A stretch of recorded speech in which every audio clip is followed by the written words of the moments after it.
Okay. Okay, so we're recording this. I'm with my friend here, Casey, who didn't you used to be Nikon and switched to Sony years ago, right? Yeah, it's been 6 years.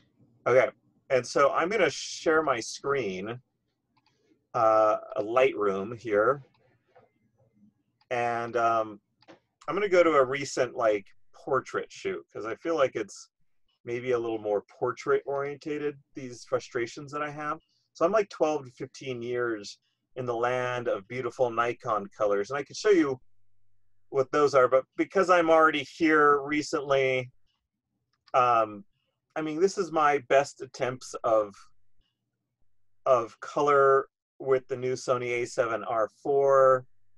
It just seems to bleed so much into the faces, get so red. And this is even after me trying for so much time.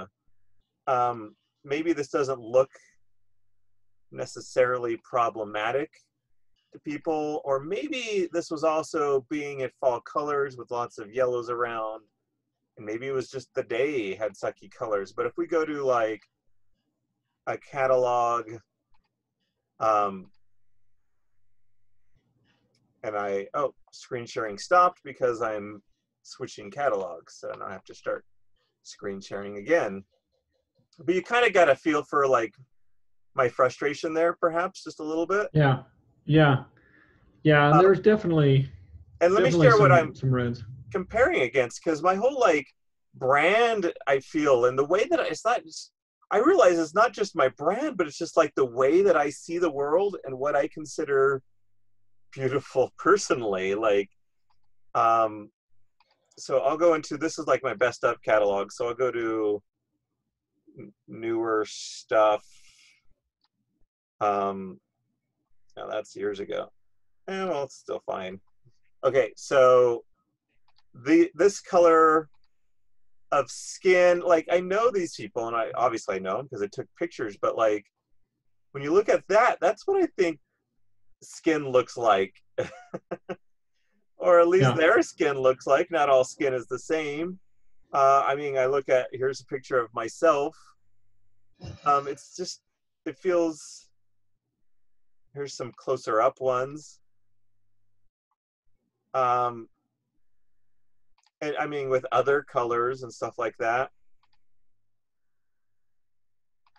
Like blues, what I'm really missing, I feel, is like the blues are just so beautiful here and in so many of my pictures. And my settings are tended to be like, to give an example, up high on shadows, really low on highlights, up a bit on dehaze. This is a lot more on dehaze than I usually do, yeah. 26. Vibrance is up, and never up on saturation, but that's because my contrast is up, my dehaze And is up, my your point of curve, profile's on camera vivid too. my That curve is really up, and I punches the was using colors. camera vivid, which is Hmm. the Nikon camera vivid, but even the Adobe vivid would work for me. I just happened to, well, and you know, I think maybe I even switched to Adobe Vivid later on. We'll see. Yeah, that was still a year or so ago. Here's the summer, or in this fall. I guess I was still using camera vivid. Um, so with all those things, the contrast went up, but it didn't destroy the colors, or at least the colors I cared about, which were skin colors and blues and greens. Hmm. And I didn't want my reds and oranges to be so saturated and take over parts of this, you know, just like go haywire, um, when I went up on contrast levels. And that's just this is how I see the world. And this was my style of photography. And I love everything about the new Sony A7R4, except for the colors. I can't figure it out. And I've learned about how like the gamma settings impact color on Sony. So I've been trying out different gamma settings. You know, people used to think that didn't have an impact, but they've found, and I've done my own research, and it Yeah, 100% has an not, it doesn't have a 100% impact, but it certainly has it an affects impact. it. Oh yeah. Yep. And so I've been trying a few different ones, like the HLG3 and the Cine 2, and I was like, well, maybe, I don't know. And I've So they do have an impact, Scott, on those, but it's not all of the settings in there. There's only one setting. I don't have my camera here to look at it, but there's it's only the gamma. only the gamma that affects it. Everything Yes. else in a picture Nothing else. Yes. profile doesn't affect it. You can desaturate and Yeah. take the sharpening away. That doesn't affect it. It's only the gamma. Yeah. So Yeah. And when I went to go on YouTube, there's only like one guy on all of YouTube that would even talk about that did like Gerald Undone. It's like, Gerald Undone. And then when I was looking for like, how do I recreate some of my Nikon colors over on Sony? Everyone's like, how to recreate Canon on Sony? And I was like, why would I want Canon colors? But then again, most people that were doing Nikon weren't also doing what my color type loves, you know, the vivid profile. And I guess I could do a search for how to recreate a Nikon vivid profile in a Sony camera. But there's just no one talking about it. And so I really want some tips and some thoughts. And I've got like I bought one of these cards, these color things. checker, yeah. Mm-hmm. But then I realized that the D&G editor, Adobe D&G profile editor, doesn't work with this one. So I have to buy this stupid thing costs like $15. Some of them cost $100. I've got one coming tomorrow that's another $15 that has 24 things in the position that they need to be in, I guess, for the color picker. And I'm like, fingers crossed that will do it. And then I can use that color picker tool. If we had time, I'd go in and show, and it'd be like, maybe I could punch the blues like I like it and change the reds. Maybe I could like fine tune it that way. But if anyone has like, you know, like, here's how you do it. But you were going to show some things, and I don't know if this is just a video of me basically complaining, and then after you're done with dinner, we'll do another one of you sharing your sharing your thoughts. But I wanted to put out there the main thing. I guess I've had, like, that last photo shoot I did was particularly bothersome to me. I just couldn't find things that I really loved. But I'm going to reshare again because there was a shoot. I mean, there have been shoots recently. I'll go to like a recent wedding, and we'll go to some of these ones. And I mean, I love the focus ability. It's just so good. I want this camera to work so badly, and I love my new lenses, and I love the size, and I love everything about it. Except you can't touch to take pictures. You can't touch the screen to take a picture. That's so stupid that Sony doesn't have that. But if you look here, that's color of skin that I want. Like, why was it, like, what happened in between the two? I don't know. Had you been playing around with the gamma between the two, between this one and that more recent one? Between the gamma? Yeah, I just got stuck on a gamma that really sucks. These look great. But it's still, I still feel like these greens aren't great. Like how do you pop the greens? Like in a Nikon, these greens would be,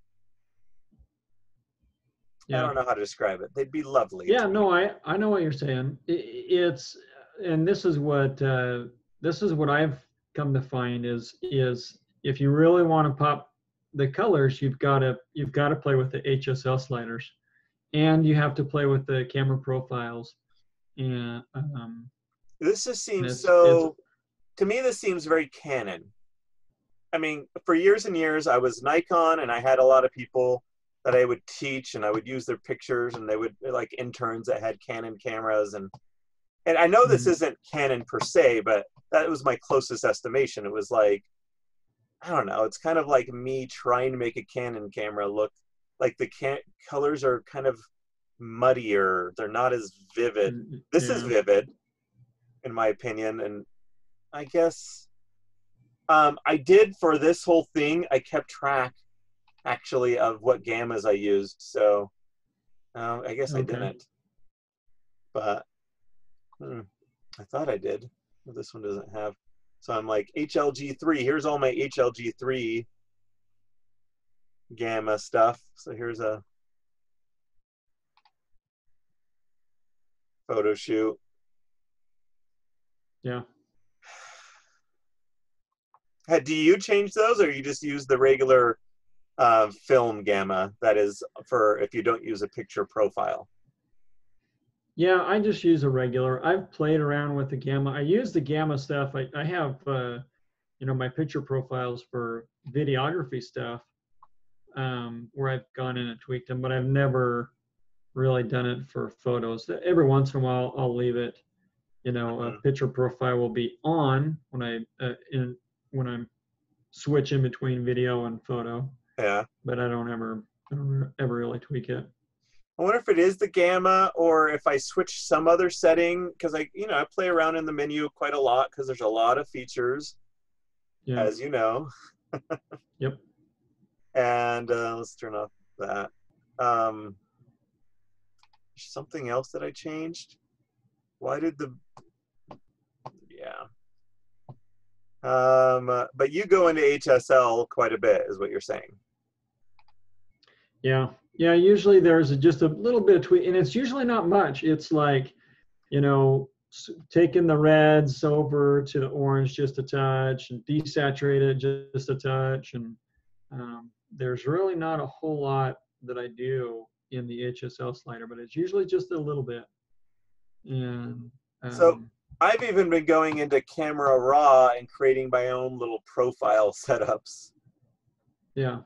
And then creating, like, as you edit in Camera Raw, I wish we had time to show that, but like as you edit in Camera Raw, you could save it as a profile. So, yeah. And then it does all sorts of stuff, not just like how it treats the color, but it will do the contrast and all that stuff. So Right. it doesn't really, I guess, help in this case with these, because I was using some funky one. I guess I could show these ones. Did some pictures for a movie recently and can't share all the pictures. Well, TV show. Some of them I can. I guess I was still using that same one. Maybe I should go back to whatever I was doing for this. This blue is all right. It's just different. It's a little off on the blue, in my opinion. But yeah, I think you'd have to look at them side by side and see if it's more to the purple or if it's more to the teal color on those or something. I mean, that's just the lighting screws with this picture quite a bit because it was late night. There was like fire and all that. Very warm. I mean, it was being lit by fire, which makes sense for that sort of thing. Yeah. I don't know. So I guess this video is just me calling for help. If you have some, you were saying Capture One, yeah, is so there's a free version for Capture One. It's called Capture One Express for Sony, and it's it uses a Sony. I don't know if Capture One work together with Sony to work on their colors or what, but it's wait. It's a free. If you free still version. have time, or do you have to go? Yeah, my wife just told me it's dinner time. Okay. So we can dig into it after. Part 2 will be Casey sharing some of his thoughts on how to do that. And then if anyone else watching this, I think I'm going to post it right away. Anyone else has suggestions, maybe anyone that is familiar with me from the last, 5, 6, 7, 8 years, and you're like, I know your colors and I know what you need to do to get those colors back with your Sony camera. Or I know the problem you're having, that gamma setting sucks and you need to not be playing around with that crap. And that's for video, like, I was like, well, I was trying it just to see if the different gammas had different colors, Yeah. I could mess around with those gammas or what gamma I can use to mess around with to get the colors I'm thinking about. So, have a good Okay. dinner. To be continued. To be continued, indeed. I need this badly. It makes me frustrated. Okay. But going back through some of those pictures I took last week made me feel a little bit better. I was like, oh, I was closer last week, and then I made a big step backwards on my photo shoot yesterday. Yeah. So. Yep. Okay. Okay. We'll talk in a bit.